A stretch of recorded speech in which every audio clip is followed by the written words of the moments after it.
baseball. He got his first Grapefruit League hit today. Congratulations, Timmy. After making a surprise appearance in the lineup for the Mets, not really a rocket, but it did get through. A little oppo knock. A little oppo knock. Timmy? A little oppo knock? Go out and push it. Just go out and push it the other way. The 5.5 hole. Now that he's done this, is it time to send him back to the minor league camp? No, come on. This thing's just getting started. The Tebow train? He just cut his teeth.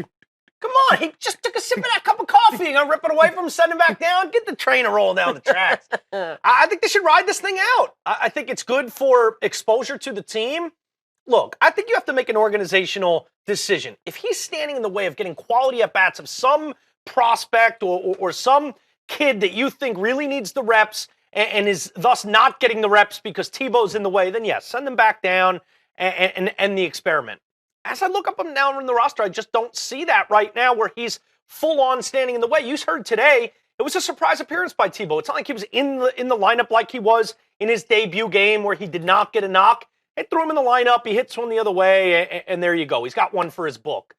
But beyond this, I think this whole thing has been a positive. I think giving him this exposure, giving the fans an exposure to a player that otherwise, for a non-major league talent, that's what Tebow is, he brings a lot of attention and a lot of eyeballs to the organization and their Grapefruit League games that I think is a good thing. Okay? Even just for some of these young players that you know do have a future in the big league, when you pack the house because Tebow's there and the adrenaline's pumping a little more for some reliever, that's a good thing for the reliever. It just ups the stakes and ups the ante of the whole experience, the whole thing for not just Tebow, but everyone around him on that team.